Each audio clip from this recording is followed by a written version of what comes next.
آخری وقت آیا، اس وقت بھی زبان پر کلمہ طیبہ جاری ہو، نبی پاک کا ذکر جاری ہو کہ میں سو جاؤں یا مصطفیٰ کہتے کہتے، میں سو جاؤں یا مصطفیٰ کہتے کہتے، اور پھر قیامت کے دن کھلے آنکھ صلی اللہ کہتے۔ درود پاک پڑھنے کے بے شمار فضائل و برکات ہیں۔ ایک بڑا ہی خوبصورت واقعہ، بلکہ کمال کی بات ہے کہ یہ واقعہ ہوا نہیں ہے، ہونے والا ہے، مگر سرکار دو عالم علیہ السلام جو اللہ کی عطا سے اللہ نے انہیں اپنی وحی کے ذریعے، اللہ نے اپنی عطاؤں کے ذریعے انہیں وہ نالج عطا فرمائی کہ جب ہم حدیثوں کو پڑھتے ہیں تو ایمان تازہ ہو جاتا ہے۔ نبی پاک نے قیامت کے دن پیش آنے والا ایک واقعہ بیان فرمایا۔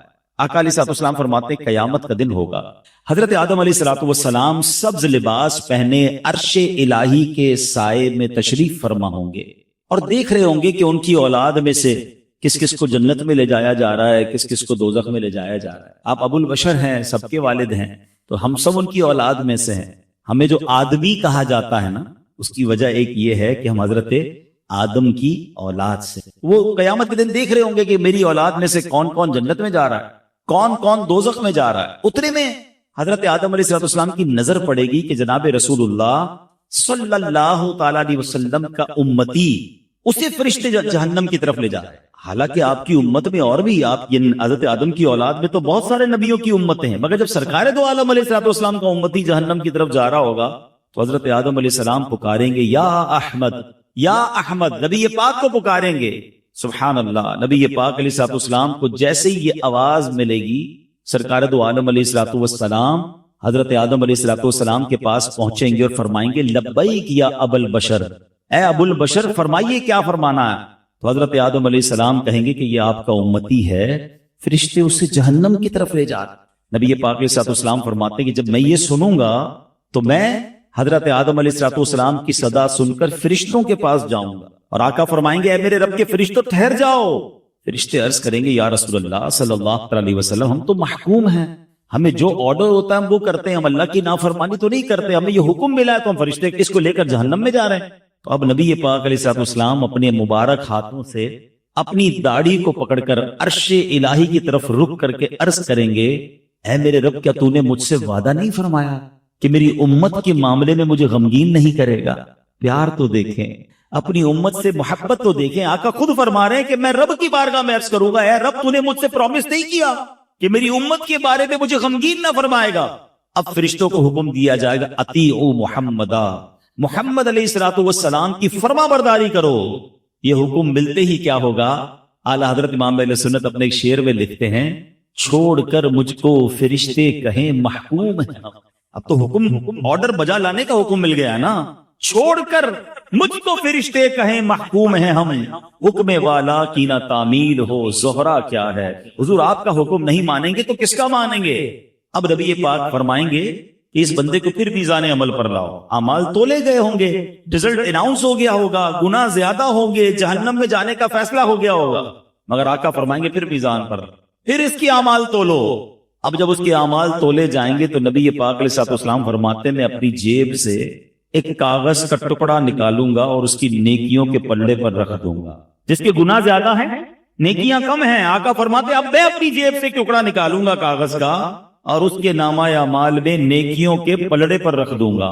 نبی پاک فرماتے ہیں جیسے ہی وہ پرچہ رکھوں گا اس کی نیکیوں کا پلڑا بھاری ہو جائے گا۔ اچھا، اب جیسے ہی یہ سارا کچھ منظر ہوگا تو محشر میں ایک شور برپا ہو جائے گا، کامیاب ہو گیا، نیکیوں کا پلڑا بھاری ہو گیا، اب اسے جنت میں لے جاؤ۔ سبحان اللہ، اسی کلام کا شعر ہے نا، صدقے اس رحم کے اس سایہ دامن پہ نثار، صدقے اس رحم کے اس سایہ دامن پہ نثار، اپنے بندے کو مصیبت سے بچایا کیا ہے۔ اچھا، اب یہ سارا ماجرا تو ہو جائے گا، مگر کمال یہ ہے کہ جس بندے کا یہ معاملہ ہوگا نا وہ نہیں پہچانا ہوگا ابھی تک کہ یہ ہے کون سی ہستی جنہوں نے میرا اس مصیبت پہ ساتھ دیا۔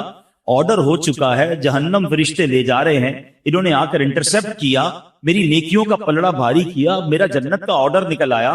اب وہ فرشتے جب جنت کی طرف لے جائیں گے نا، کہ اگر رکو تو صحیح، مجھے پہلے ان سے ملنے تو دو، یہ ہے کتنی پیاری ہستی، اس مصیبت میں میرے کام آئے ہیں۔ سرکار دو عالم علیہ السلام کی بارگاہ میں حاضر ہو کر وہ شخص عرض کرے گا میرے ماں باپ آپ پر قربان، آپ کا چہرہ کتنا نورانی ہے، آپ کتنے حسین ہیں، آپ کیسے اعلیٰ اخلاق والے ہیں، آپ نے میرے آنسوؤں پر رحم کھایا ہے، میرے گناہ معاف کروائے ہیں۔ حضور اپنا تعارف تو کروائیے، آپ کون ہیں؟ اللہ اکبر۔ سرکار دو عالم علیہ الصلوۃ والسلام فرماتے ہیں میں اسے جواب دوں گا میں تیرا نبی محمد صلی اللہ تعالی علیہ وسلم ہوں، اور یہ وہ تیرا درود پاک ہے جو تو نے مجھ پر پڑھا تھا، میں نے آج ہی کے دن کے لیے تمہارے لیے سیو کر کے رکھا ہوا تھا۔ اللہ اکبر، اللہ اکبر۔ دو باتیں سیکھنے کو مل رہی ہیں اس حدیث میں۔ ایک کہ درود پاک کتنی کمال کی چیز ہے، یہ نیکیوں کا پلڑا بھاری بنانے والا عمل ہے، یہ اللہ کی رضا حاصل کرنے والا عمل ہے، اس سے بگڑے کام سنور جاتے ہیں۔ مگر انفارچونیٹلی پرابلم یہ ہے، کون سا ایسا بیان ہے، کون سی ایسی محفل ہے جس میں درود پاک کے فضائل بیان نہیں ہوتے؟ مگر اگر ہم دیکھیں تو یہاں بہت بڑی تعداد جو ہے پورا دن گزر جاتا ہے ایک بار بھی درود نہیں پڑھتے ہیں، حالانکہ یہ کثرت سے پڑھنے والا وظیفہ ہے۔ اگر میں یہاں سے پوچھنا شروع کروں تو سب کا کوئی نہ کوئی پرابلم ہوگا، کوئی بیمار بیٹھا ہوگا، کوئی قرضے میں ہوگا، کوئی کسی ڈیفیکلٹی، کوئی کس پرابلم۔ سچی بات بتاؤں، ہر درد کی دوا ہے صلی علی محمد، ہر درد کی دوا ہے صلی علی محمد، تعویذ ہر بلا ہے صلی علی محمد صلی اللہ علیہ وسلم۔ مگر پڑھتے نہیں، سوشل میڈیا پر گھنٹوں گزارتے ہیں۔ پلیز آپ کر کے دیکھیں ایک بار، آپ کسی بھی پرابلم میں نا ایک بار کر کے دیکھیں، آپ کثرت سے درود پاک پڑھنا شروع کر دیں، اپنی آنکھوں سے اپنی مصیبتیں حل ہوتے ہوئے دیکھیں گے، آپ کے شولڈر سے برڈن ریلیز ہوتے ہوئے آپ دیکھیں گے، آپ کے دماغ پر اگر کوئی ٹینشن ہے آپ اس پہ ریلیف ہوتا ہوا خود اپنی آنکھوں سے دیکھیں گے، آپ روزی میں برکت دیکھیں گے۔ یہ میں نہیں کہہ رہا، یہ نبی پاک کے فرمان ہیں، انہوں نے وعدے فرمائے ہیں، انہوں نے یہ حدیثیں ارشاد فرمائی ہیں، لیکن ہم نہ جانے کیوں درود پاک میں اس طرح انوالو نہیں ہوتے۔ اور پھر قیامت کے دن انشاءاللہ، یہ ایک حدیث نہیں ہے، کئی حدیثوں کو اگر آپ پڑھیں، سرکار دو عالم علیہ السلام فرماتے تم میں سے میرے سب سے زیادہ نزدیک قیامت کے دن وہ ہوگا جس نے مجھ پر سب سے زیادہ درود پڑھے ہوئے۔ میرے حوض کوثر کچھ لوگ آئیں گے، حدیثوں کا خلاصہ پیش کر رہا ہوں، جن کو میں کثرت درود کی وجہ سے پہچان لوں گا، پیارے آقا انہیں پہچان لیں گے۔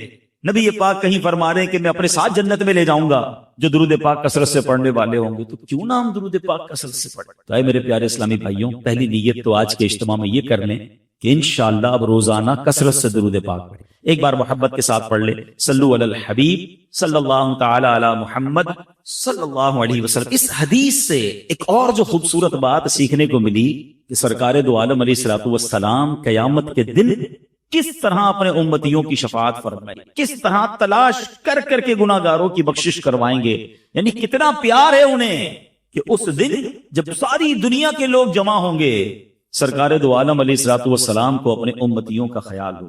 نبی پاک کے بہت سارے کمالات، بہت سارے اوصاف ہم نے سنے ہیں، مگر آج پرٹیکولرلی شفاعت مصطفیٰ صلی اللہ علیہ وسلم، یہ کتنا بڑا انعام ہے اس امت پر، یہ نبی پاک پر بھی انعام ہے کہ ان کو قیامت کے دن کیسی عزت کا مقام عطا کیا جائے گا، ہم سنیں گے آگے بیان میں۔ اور پھر ہم گناہگاروں پر یہ کتنا بڑا احسان ہے کہ ہم اس نبی علیہ الصلوۃ والسلام کے امتی ہیں جن کو رب نے مقام محمود عطا فرمایا، جو شفاعت کبریٰ فرمائیں گے۔ آج سنتے جائیے اور ایمان تازہ کیجئے، اپنی محبت میں اور اضافہ کیجئے، اور آخر میں انشاءاللہ بیان کے میں یہ بھی بتاؤں گا کہ وہ کون سے اعمال ہیں اگر اس کو ہم اپنا لیں تو انشاءاللہ شفاعت کے حقدار ٹھہر جائیں گے، انشاءاللہ نبی پاک کی شفاعت ملنا مزید آسان ہو جائے گی۔ اب ذرا سنیے گا، حضرت حرب بن سریج رحمت اللہ تعالیٰ علیہ فرماتے کہ ایک مرتبہ امام زین العابدین رضی اللہ تعالیٰ عنہ کے شہزادے امام محمد رحمت اللہ تعالیٰ علیہ کی میں خدمت میں حاضر ہوا، اور میں نے عرض کی، آل رسول ہیں امام زین العابدین کے صاحبزادے امام محمد، کہ اے پیارے امام، عراق کے لوگ کہتے ہیں کہ قیامت میں نبی پاک علیہ السلام شفاعت فرمائیں گے، ذرا یہ فرمائیے کیا یہ شفاعت حق ہے؟ سوال کیا ان سے، تو حضرت امام محمد کیا کہتے ہیں، خدا کی قسم شفاعت حق ہے۔ حضرت محمد بن حنفیہ نے حدیث بیان کی، انہوں نے مسلمانوں کے چوتھے خلیفہ مولا علی شیر خدا کرم اللہ تعالی وجہ الکریم سے یہ حدیث سنی ہے کہ نبی پاک علیہ السلام نے فرمایا، میں روز قیامت شفاعت کرتا جاؤں گا یہاں تک کہ میرا رب مجھے فرمائے گا، ارضیت یا محمد، یعنی اے پیارے محبوب کیا آپ راضی ہو گئے؟ میں عرض کروں گا ربی ارضیت، اے میرے رب میں راضی ہو چکا۔ سبحان اللہ، یعنی نبی پاک کی رضا اللہ کو محبوب ہوگی. اور سبحان اللہ پھر آگے جو کمال کا جملہ ارشاد فرمایا نا، یہ سمجھیے اس بیان کا عطر ہے. اگر آپ اس کو اس ٹیسٹ کو لے لیں گے نا، آپ کی روح بھی آج خوش ہو جائے گی. حضرت حرب بن سریج فرماتے ہیں کہ امام محمد نے یہ حدیث شریف سنانے کے بعد فرمایا، اے اہل عراق، کیا تم یہ سمجھتے ہو کہ قرآن کریم میں سب سے زیادہ امید دلانے والی یہ آیت ہے؟ اگر میں اب آپ سب سے سوال کروں کہ قرآن کی وہ کون سی آیت ہے جو سب سے زیادہ امید دلاتی ہے، تو جنہوں نے کچھ قرآن ترجمے سے پڑھا ہے 99% وہ یہ جواب دیں گے کہ ایک آیت ہے جو گناہ گاروں کے لیے بڑی امید والی ہے. وہ کون سی ہے؟ لا تقنطوا من رحمت اللہ. اللہ فرماتا ہے اللہ کی رحمت سے مایوس نہ ہونا، بڑی امید ہے نا اس میں. مگر امام محمد کیا فرماتے ہیں؟ کہتے نہیں، ہمارے نزدیک یہ نئی آیت نہیں ہے، بلکہ ہم تمام اہل بیت کا یہ متفقہ فیصلہ کہ سب سے زیادہ امید دلانے والی قرآن کی آیت یہ ہے جس میں رب نے ارشاد فرمایا وَلَسَوْفَ يُعْطِيكَ رَبُّكَ فَتَرْضَىٰ. اے محبوب ہم قریب تمہیں اتنا عطا فرمائیں گے کہ تم راضی ہو جاؤ گے. اچھا، بڑی کمال کی بات ہے، اس میں تو سرکار دو عالم علیہ الصلوۃ والسلام کو عطا کیا جا رہا ہے نا، اس میں ہمیں کیوں خوش ہونا ہے؟ امت کے لیے کیا انعام ہے؟ اللہ اپنے حبیب سے فرما رہا ہے وَلَسَوْفَ يُعْطِيكَ رَبُّكَ فَتَرْضَىٰ. اے محبوب ہم قریب تمہیں اتنا عطا فرمائیں گے کہ تم راضی ہو جاؤ گے. آپ کو پتہ ہے نبی پاک پر جب یہ آیت نازل ہوئی تو سرکار دو عالم علیہ الصلوۃ والسلام نے کیا فرمایا؟ آقا علیہ الصلوۃ والسلام نے اس کو فرمایا جب تک میرا ایک بھی امتی جہنم میں ہوا میں راضی نہیں ہوں گا. کہتے یہ آیت سب سے زیادہ امید دلانے والی ہے کہ رب نے اپنے حبیب کو راضی کرنے کا وعدہ فرمایا، اور حبیب پاک نے اپنی امت سے کیا وعدہ کر لیا کہ میں راضی نہیں ہوں گا جب تک میرا ایک ایک امتی جہنم سے باہر نہ نکال دوں. اے میرے پیارے اسلامی بھائیوں، اب ذرا غور کیجئے، دنیا میں اگر ہم نے کسی کو بلینک چیک دے دیا جائے کہ مانگیے کیا مانگنا ہے، آفر کوئی کرے کہ بتاؤ کیا چاہیے، تو ہمیں تو شاید اپنے ہی لوگ یاد آئیں گے، اپنے گھر والے یاد آئیں گے، اپنے فیوچر پلانز یاد آئیں گے. اللہ نے گویا نبی پاک کو اس آیت میں بلینک چیک عطا فرمایا وَلَسَوْفَ يُعْطِيكَ رَبُّكَ فَتَرْضَىٰ. اے محبوب ان قریب تمہارا رب تمہیں اتنا دے گا کہ تم راضی ہو جاؤ گے. آقا اپنے لیے مانگتے، اپنی آل کے لیے، اپنی فیملی کے لیے. اے امتیوں، ہم سے کتنا پیار ہے. جب تک ایک بھی امتی جہنم میں ہوگا میں رب سے راضی نہیں ہوں گا، یعنی میں اس کو جہنم سے نکال لوں گا. اے میرے پیارے اسلامی بھائیوں، شفاعت کے بارے میں عقیدہ کیا ہونا چاہیے، یہ بڑا ضروری ہے. اپنا بلیف سمجھ لیں ایز اے مسلم، ہمارا شفاعت کے بارے میں ہمارا عقیدہ کیا ہونا چاہیے. یاد رکھیے کہ ہمارے پیارے آقا علیہ الصلوۃ والسلام قیامت کے دن شفاعت فرمائیں گے، آپ کی شفاعت قبول کی جائے گی، اس کا عقیدہ رکھنا یہ واجب ہے. ٹھیک ہے، شفاعت مصطفیٰ کا انکار کفر ہے. کیوں کفر ہے؟ کہ شفاعت کا جو انکاری ہے وہ قرآن کی آیتوں کا انکاری ہے، وہ حدیثوں کا انکاری ہے، کیونکہ قرآن میں واضح طور پر محبوب پاک کی شفاعت کا بیان ہے.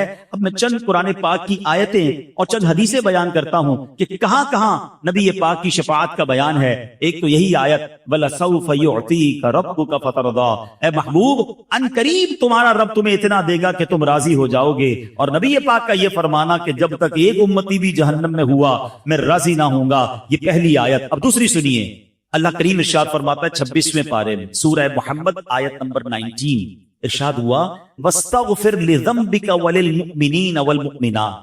آسان ترجمہ قرآن کنز العرفان. اور اے حبیب اپنے خاص غلاموں اور عام مسلمان مردوں اور عورتوں کے گناہوں کی معافی مانگو. اب ذرا غور کیجیے، معاف کرنے والا کون ہے؟ رب ہے.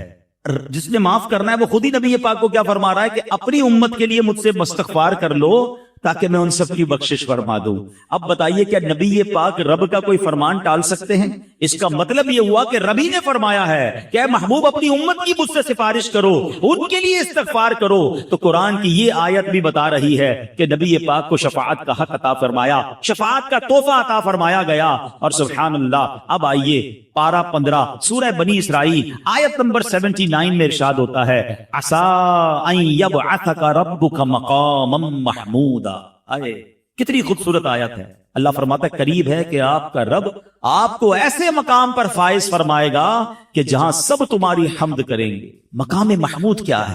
نبی پاک سے ہی سوال کیا گیا کہ یا رسول اللہ مقام محمود کیا ہے؟ فرمایا ہوا الشفاعہ، وہ شفاعت ہے۔ سبحان اللہ، مقام محمود نبی پاک علیہ الصلوۃ والسلام کو جب عطا کیا جائے گا نا، وہ قیامت کے دن ایسا نرالا منظر ہوگا، اللہ اکبر۔ انشاءاللہ عاشقان رسول اس دن کے انتظار میں ہیں۔ سیدی اعلی حضرت کہتے ہیں نا، عرش حق ہے مسند رفعت رسول اللہ کی، دیکھنی ہے حشر میں عزت رسول اللہ کی۔ خدا کی قسم اس دن نبی پاک کی عزت ساری دنیا دیکھے گی۔ اور یہ بھی یاد رکھیے گا کہ اس دن صرف مسلمان نہیں، غیر مسلم بھی مان جائیں گے۔ جو آج نبی پاک کی شفاعت کے منکر ہیں وہ بھی مان جائیں گے، کیونکہ رب نے انہیں مقام کیسا دینا ہے وہ اپنی آنکھوں سے سب کچھ ہوتا ہوا دیکھ رہے ہوں گے۔ وہ مقام کیسا ہوگا؟ آئیے حدیث پاک کا خلاصہ سنیے اور ایمان تازہ کیجئے۔ نبی پاک کی خصوصیت یہ ہے کہ روزے قیامت پیارے آقا علیہ الصلوۃ والسلام سب سے پہلے اپنے روضہ مبارک سے باہر تشریف لائیں گے۔ جیسے ہی آپ اپنی قبر انور سے باہر آئیں گے،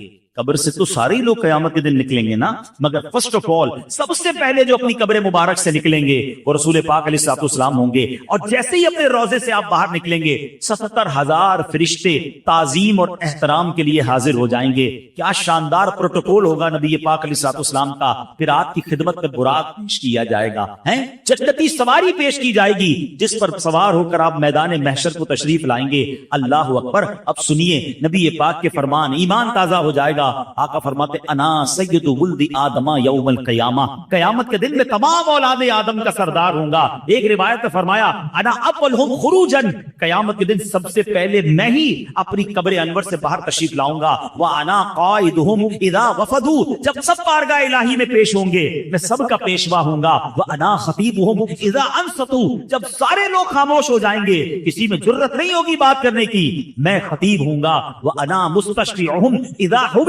جب انہیں روک لیا جائے گا حساب شروع نہیں ہو رہا ہوگا میں ان کی شفاعت کروں گا۔ وَأَنَا مُبَشِّرُهُمْ إِذَا أَيْئِسُوا، جب سب مایوس ہوں گے میں انہیں خوشخبری سناؤں گا۔ الْكَرَامَةُ وَالْمَفَاتِيحُ يَوْمَئِذٍ بِيَدِي، اس دن بزرگی اور عزت بھی میری ہوگی اور جنت کی چابیاں بھی میرے ہاتھ میں ہوں گی۔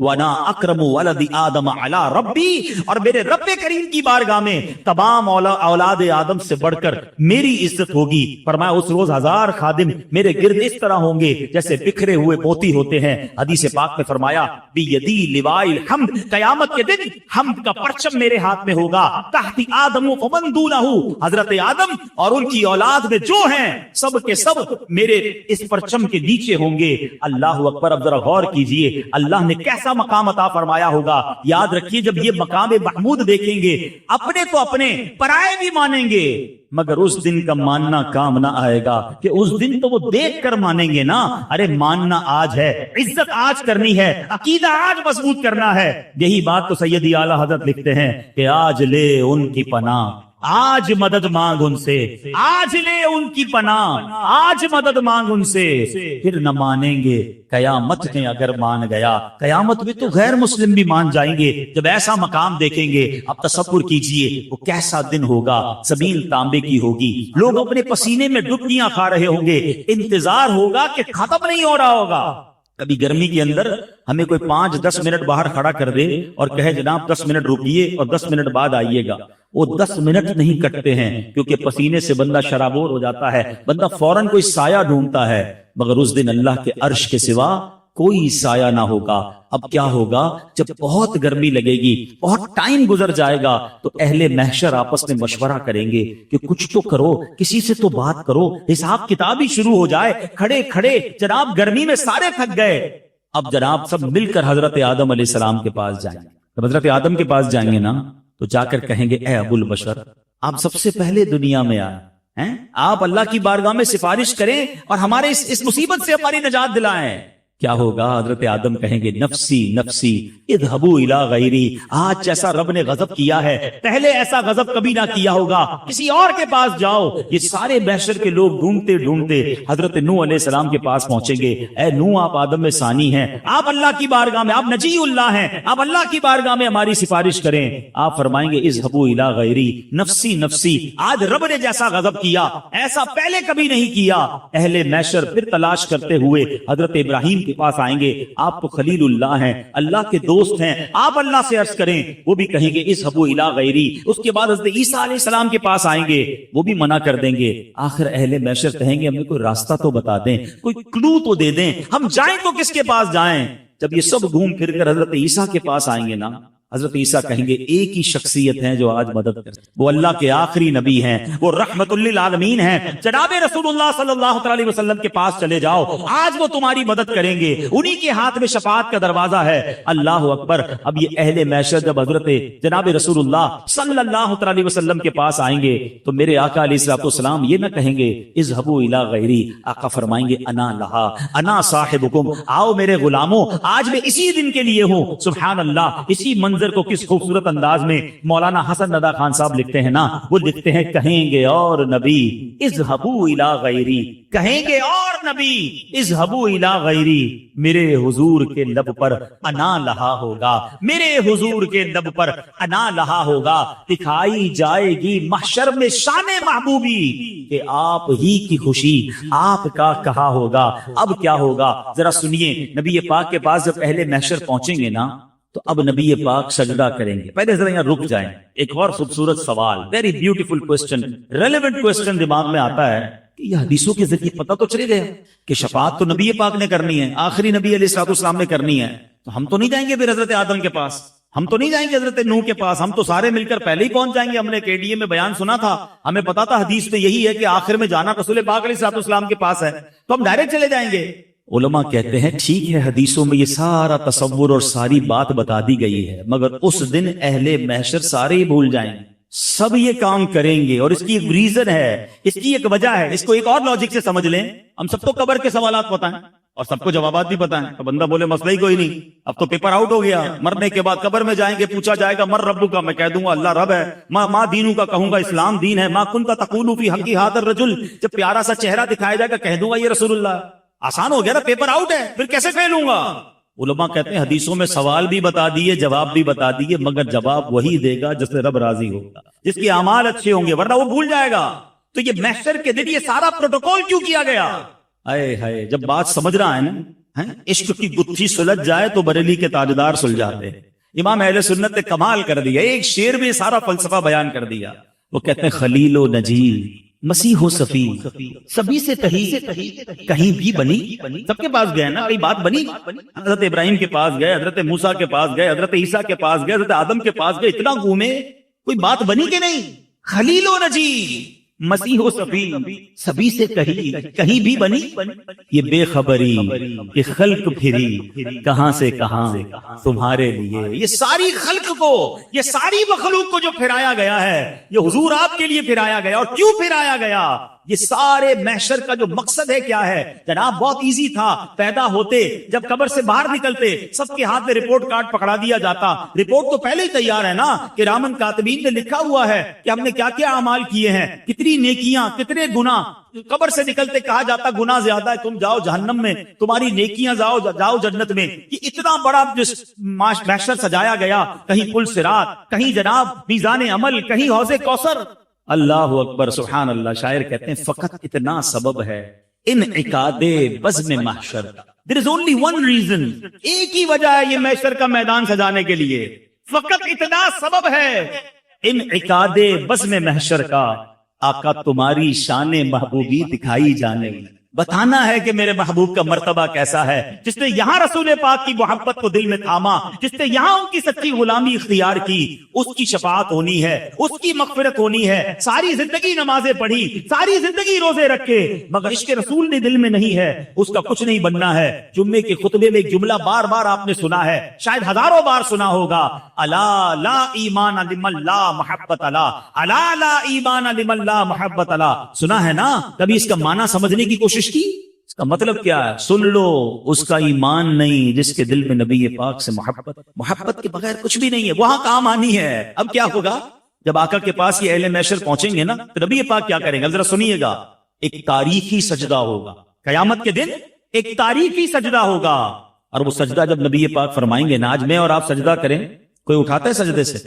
پتہ جب نبی پاک سجدہ کریں گے نا تو رب کی طرف سے ارشاد ہوگا ارفع راسک یا محمد، اے محمد اپنا سر اٹھائیے۔ کیسا پیار ہے، ہیں اللہ عز و جل اور نبی پاک علیہ السلام. رب اللہ کی بارگاہ میں غمگین سجدہ ہوگا نا, امت کی فکر میں یہ سجدہ ہوگا, بڑا طویل سجدہ ہوگا. ارشاد ہوگا ارفع راسک یا محمد, اے محمد سر اٹھائیے. پھر فرمایا جائے گا آپ کہیے, آپ کی سنی جائے گی. سل تعطا, مانگیے آپ کو دیا جائے گا. اشفع تشفع, آپ شفاعت کیجئے, آپ کی شفاعت قبول کی جائے گی. اللہ اکبر. پھر نبی پاک علیہ الصلوۃ والسلام اپنے غلاموں کی شفاعت فرمائیں گے, اور کتنی شفاعت فرمائیں گے یہ آپ کو بتاتا ہوں. لیکن یہ شعر آپ نے کئی بار سنا ہوگا نا, عرش حق ہے مسند رفعت رسول اللہ کی, کہ نبی پاک کا جو بیٹھنے کا مقام قیامت کے دن کیا ہوگا, وہ عرش الہی ہوگا. یہ ایسے ہی نہیں کہہ دیا سیدی اعلیٰ حضرت نے. آؤ روایت سنو. روایتوں میں آتا ہے قیامت والے دن رب کریم نبی پاک علیہ الصلوۃ والسلام کو عرش اعظم پر بچھائے گا. اگلے پچھلے سارے یہ فضیلت جان لیں گے, اور سب کی زبان آپ کی تعریف میں مصروف ہو جائے گی. یہ وہ مقام محمود ہے جس کا قیامت کے دن رب نے قرآن میں وعدہ فرمایا. وہ کون سی آیت ہم نے سنی تھی؟ عسیٰ ان یبعثک ربک مقاما محمودا, قریب ہے کہ آپ کا رب آپ کو ایسے مقام پر فائز فرمائے گا جہاں سب تمہاری حمد کریں گے. اب آؤ میرے پیارے اسلامی بھائیوں, ہو سکتا ہے کسی کے دل میں آئے کہ شفاعت تو ہوگی مگر وہ تو نیکوں کی ہوگی, جو نبی پاک کے قریب ہوں گے ان کی ہو جائے گی, اربوں لوگ ہوں گے, ہمارا کیا بنے گا؟ اللہ اکبر. ایسے ہی نہیں نبی پاک ہمارے اتنے پیارے آقا ہیں, ایسے امت کے غمخوار ہیں, ایسے فکر مند ہیں. سنو, نبی پاک علیہ الصلوۃ والسلام فرماتے ہیں مجھے دو باتیں مجھے اختیار دیا گیا, کہ دو باتیں ہیں, آپشن دیا کہ یا تو آپ کی آدھی امت کو جنت میں داخل کر دیا جائے, یا آپ شفاعت لے لیں. سنیے گا حدیث پاک. There were two options.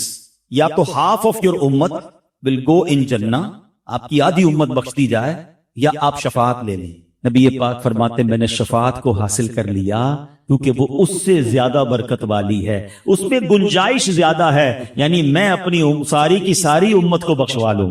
ایک اور جگہ نبی پاک علیہ الصلوۃ والسلام فرماتے ہیں شفاعتی للہالکین من امتی, شفاعت میری امت کے ان لوگوں کے لیے ہے جنہیں گناہوں نے ہلاک کر دیا. میرے آقا گناہ گاروں کو تلاش کر کر کے شفاعت فرمائیں گے. سبحان اللہ. مولانا حسن رضا خان صاحب اسی کیفیت کو بیان کرتے ہیں نا. وہ کہتے ہیں وہ پاک دل کے نہیں جس کو اپنا اندیشہ وجوہ میں فکر و تردد میں گر گیا ہوگا. اس دن سارے لوگ رو رہے ہوں گے, گھبرائے ہوئے ہوں گے, ہمارا کیا ہوگا؟ ارے نبی پاک تو بخشے بخشائے ہیں نا, مگر ان کے دل پر بھی فکر ہوگی, وہ بھی رنج میں ہوں گے. وہ اپنے لیے نہیں, وہ کس کے لیے؟ وہ امت کے لیے غمزدہ ہوں گے. فرماتے ہیں میں اللہ کی بارگاہ میں کھڑا رہوں گا, اپنے ممبر پر نہیں بیٹھوں گا. ہر نبی کے لیے ممبر بنایا گیا ہوگا, مگر میں رب کی بارگاہ میں اس لیے کھڑا رہوں گا کہ مجھے یہ ڈر ہوگا کہ کہیں مجھے جنت میں نہ بھیج دیا جائے اور میری امت پیچھے نہ رہے.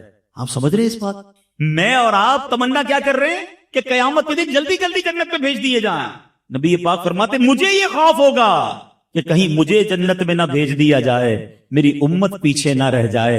اللہ اکبر. ایسا خیال تو ماں باپ بھی نہیں کرتے اپنے بچوں کا, جو نبی پاک اس دن فرمائیں گے. یہی بات مولانا حسن رضا خان صاحب لکھتے ہیں کہ عزیز بچے کو ماں جس طرح تلاش کرے. ارے کسی کا ماں کا بچہ گم ہو جائے کیسے ڈھونڈتا ہے؟ عزیز بچے کو ماں جس طرح تلاش کرے, خدا گواہ یہی حال آپ کا ہوگا. ہزار جان فدا نرم نرم پاؤں سے پکار سن کے اسیروں کی دوڑتا ہوگا. ارے ربی ادھر سے کوئی پکار رہا ہوگا, کوئی ادھر سے پکار رہا ہوگا, اور آقا دوڑ دوڑ کر انہیں بچا رہے ہوں گے. کوئی قریب ترازو, کوئی لبے کوثر, کوئی صراط پہ ان کو پکارتا ہوگا. کسی کو لے کے چلیں گے فرشتے سوئے جہیم, وہ ان کا راستہ پھر کے دیکھتا ہوگا. آقا مجھے جہنم میں لے جایا جا رہا ہے, یا رسول اللہ میری شفاعت فرمائیے. اور آقا کرم فرما کر اس کی شفاعت فرمائیں گے. یہ حال نبی پاک کا قیامت کے دن ہوگا. اور خود فرماتے ہیں میں اپنے ممبر پر اس وقت تک نہیں بیٹھوں گا جب تک میرے امتیوں کو جہنم سے نہ نکال لوں. ایک اور حدیث پاک میں آتا ہے نبی پاک فرماتے ہیں روئے زمین پر جتنے درخت اور پتھر ہیں قیامت کے دن میں ان سب کی تعداد کے برابر آدمیوں کی شفاعت کروں گا. اتنی شفاعت فرمائیں گے. اللہ اکبر. ایک اور جگہ روایت میں ملتا ہے کہ ہر نبی کو ایک دعا دی گئی ہے. ویسے تو نبی کی ہر دعا قبول ہوتی ہے, مگر ایک اسپیشل دعا دی گئی کہ وہ جو مانگے گے انہیں عطا کیا جائے. نبی پاک نے پتہ کیا فرمایا؟ فرمایا ہر نبی نے اپنی دعا دنیا میں کر لی ہے, میں نے وہ دعا قیامت کے دن بچا کے رکھی ہے, اور وہ اس دن میں اپنی امت کے لیے کروں گا. اللہ اکبر. پیار تو دیکھے ہم سے. میں اب نوجوانوں سے 2 منٹ بات کرنا چاہتا ہوں. ہم لوگ کہتے ہیں میں فلاں فٹ بالر سے پیار کرتا ہوں, مجھے فلاں ایکٹر سے پیار ہے, مجھے فلاں کرکٹر بڑا اچھا لگتا ہے. گھر میں جاؤ تو تصویریں لگائی ہوئی ہیں, اس کو ایڈمائر کر رہے ہیں, اس کو فالو کر رہے ہیں, اس جیسے کپڑے, اس جیسے بال, اس جیسے سٹائل. کبھی پوچھوں اس سے کہ بھائی کبھی وہ جو بڑا آدمی جس کو آپ فالو کرتے ہیں دیوانے اس نے کبھی آپ کا کوئی خیال کیا, آپ کو جانتا ہے؟ نوجوان کہتے ہیں ہمیں کیسے جانے گا, اس کے تو اربوں کروڑوں فالوورز ہیں, ہم تو کبھی ملے نہیں ہیں, بس اس کو دیکھا ہے, دیوانے ہو گئے ہیں, وہ ہمیں جانتا بھی نہیں, ہمارا خیال کہاں سے رکھے گا. اب مجھے بتاؤ تم اس کو چاہتے ہو کہ جو تمہیں جانتا نہیں ہے, جس نے کبھی تمہارا خیال نہیں رکھا. میں اس کی محبت کی بات کر رہا ہوں کہ میں اور آپ پیدا نہیں ہوئے تھے 1400 سال پہلے, جو ہمیں یاد کرتے تھے, جو راتوں کو جاگتے تھے, ہمارے لیے آنسو بہاتے رہے ہیں. معراج کی شب امت کو یاد کیا, اور آپ دیکھیں محشر کے دن کیا حال ہوگا. ارے واقعی اگر کسی سے محبت کرنی ہے, کسی پر فدا ہونا ہے, تو رسول پاک سے بڑھ کر کوئی ایسی ہستی نہیں ہے. اعلیٰ حضرت کہتے ہیں نا, جو نہ بھولا ہم غریبوں کو رضا, جو نہ بھولا ہم غریبوں کو رضا, یاد اس کی اپنی عادت کیجئے. اب آئیے, باتیں تو بہت ساری ہیں, مگر اب میں کچھ وہ اعمال بتا دیتا ہوں حدیثوں کے ذریعے, جس کے بارے میں نبی پاک نے فرمایا کہ یہ عمل کرنے والے کو میری شفاعت ملے گی. شفاعت حاصل کرنی ہے نا, تو کچھ ایسا بننے کی بھی تو کوشش کریں.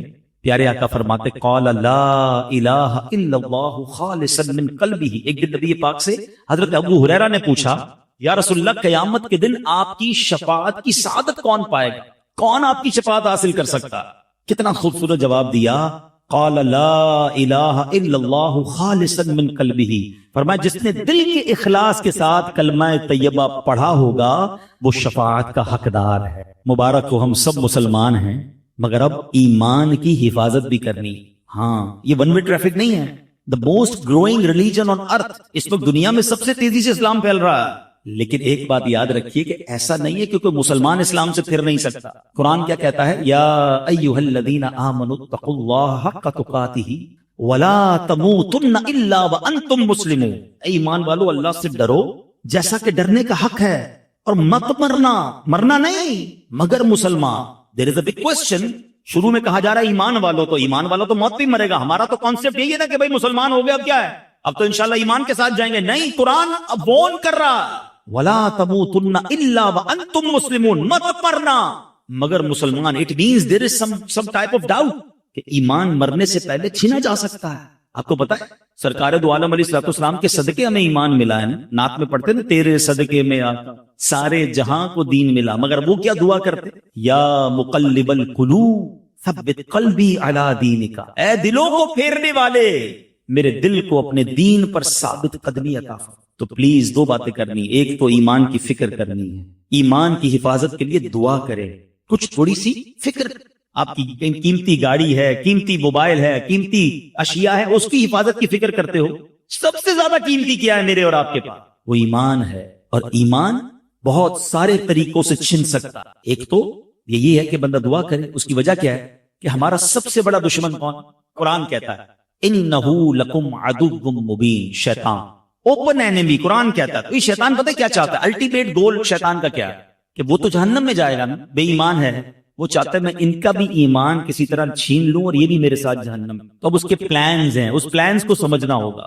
برے خاتمے کے اسباب میں علماء کہتے ہیں بری صحبت, گناہوں کی تکرار, بار بار ہر وقت گناہ کرتے رہنا. حدیث پاک میں آتا ہے جب بندہ ایک گناہ کرتا ہے اس کے دل پر ایک سیاہ ڈاٹ لگ جاتا, دوسرا کرتا ہے, پھر تیسرا کرتا ہے, پھر ایک ڈاٹ, کرتے کرتے کرتے پورا دل ہی سیاہ ہو جاتا ہے. اب اس پر ہدایت کی کوئی بات اثر نہیں کرتی. ایسے بھی کئی لوگ ہوتے جب بھی دین کی بات کرو انہیں الجھن شروع ہو جاتی, چڑ آتی ہے. قرآن کی بات کرو, حدیث کی بات کرو, برا لگتا ہے. وہ کہیں بیٹھ نہیں سکتے دین کی محفل میں. چیک کرو کہیں دل تو سیاہ نہیں ہو گیا, کیونکہ دل سیاہ ہو گیا تو شیطان کا اٹیک کامیاب ہو سکتا ہے, ایمان چھین سکتا. دوسرا پرابلم جو ایمان چھین سکتا وہ کفریہ کلمات ہے. اب باقاعدہ پلان کیا ہے شیطان نے. ہمارے بچوں کو پتہ نہیں, ہمارے نوجوانوں کو پتہ نہیں, فلمی گانوں میں کفریہ کلمے ڈال دیے, کامیڈی شو کے اندر عجیب عجیب سے چٹکلے آ رہے ہیں جس میں کبھی جنت کا مذاق, کبھی دوزخ کا مذاق, جہنم کے عذاب کا مذاق اڑایا جا رہا ہے. ہم تو جہنم میں جائیں گے معاذ اللہ کہ وہاں فلاں لوگ بھی ہوں گے. یعنی آپ کو اس طرح ہنسایا جا رہا ہے اور لوگ ہنس بھی رہے ہیں, اس کو ریپیٹ بھی کر رہے ہیں, حالانکہ یہ نہیں پتا.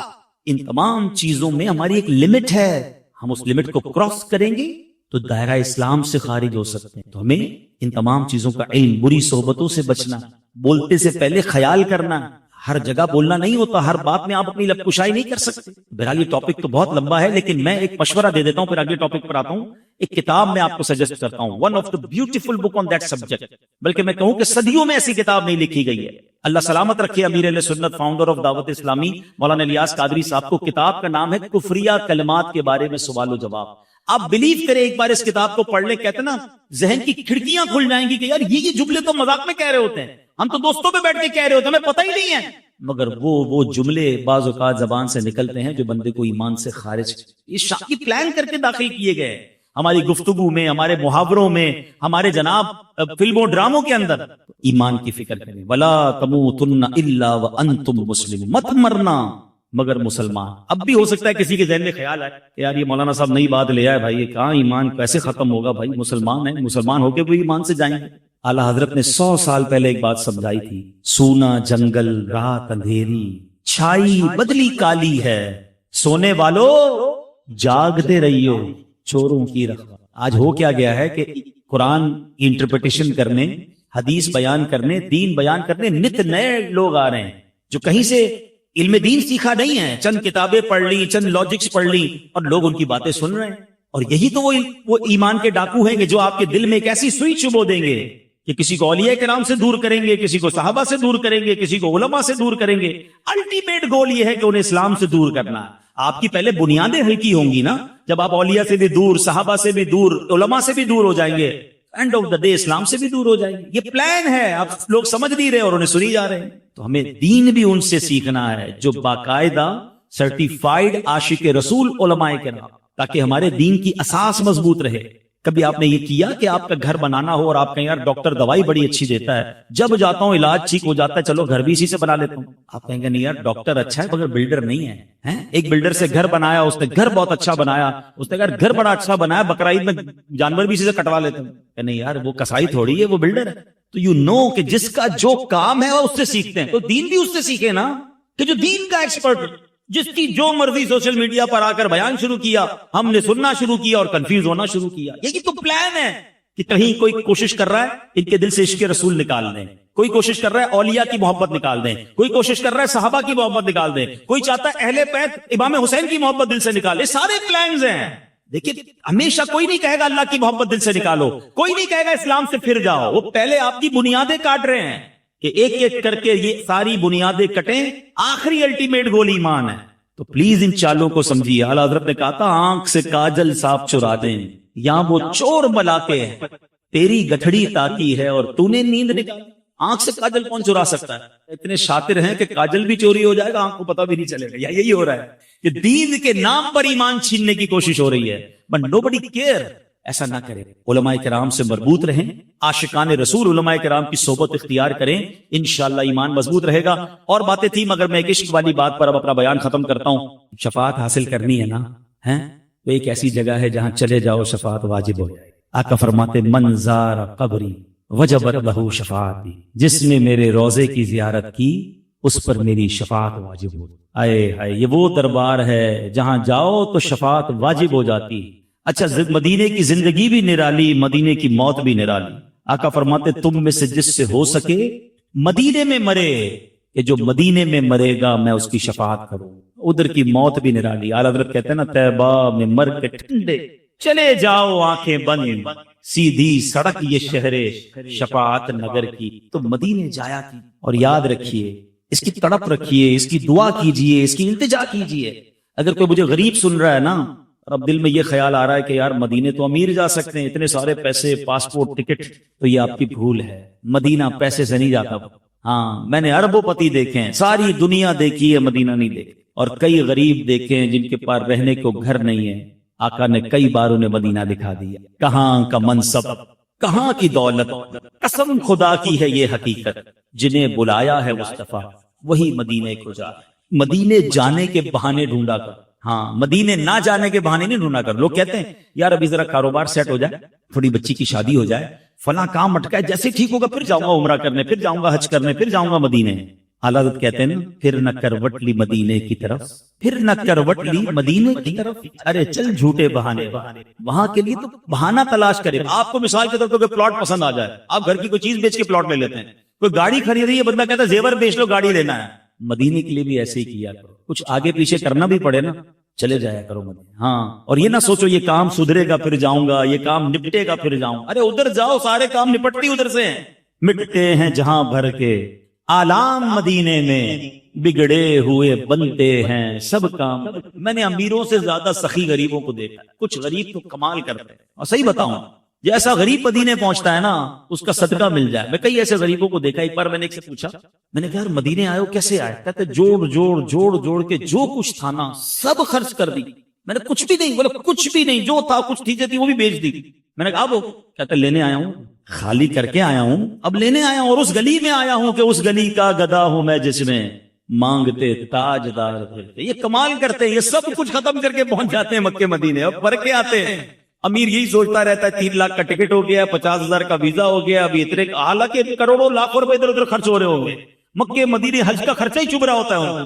یہ مت کرنا، یہ رہ جائے گا. اور یہ نصیب والوں کو ملتا. شوق پیدا کرے دل میں، ایسا شوق آ جائے کہ زندگی کا سب سے بڑا شوق یہی بن جائے. وہ پنجابی شاعر کہتے ہیں نا، مینو شوق مدینے چاون دا، میرے دل وچ حسرت ہور نہیں، آقا تیری مرضی ہے، ساڈا تے کوئی زور نہیں. ہمارا کوئی زور نہیں.